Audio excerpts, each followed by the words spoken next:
কিস্তিটা তুলে কিনছি। মেশিনের দাম হলো 1,56,000 টাকা। এটা হলো ধরুন 1-1.5 বছর ধরে। এর আগে জুতা ব্যবসা করতাম। এ ব্যবসা আইলাম, এর মধ্যে থাকলে আর কি আমদানি দিয়ে চলা পারি কোনো মতো। আমার আব্বার আমি করি, আবার আমার আরেকটা আছে, ওটা আমি একলা করি।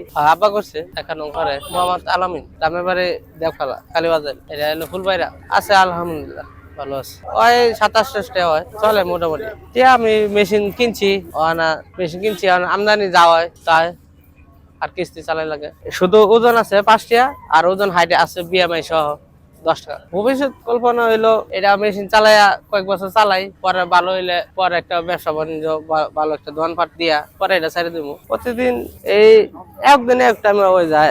অনেক সময় সকাল 10টার সময়, অনেক সময় 11টার সময়, আর কি 8টা-9টা পর্যন্ত পাওয়া যাইব। বন্ধ নাই, এটা আমার ইচ্ছা। আমি আইলে তো আইলে, না আইলে তো নাই। আমি মেশিন গুলো ঢাকাতে একটা শোরুম আছে বাংলাদেশে, ঢাকা এটা টিকাতলি মোড় আছে। ফ্যামিলিতে আমার মা বাবা আছে, আমার ওয়াইফ আছে, বাচ্চা আছে।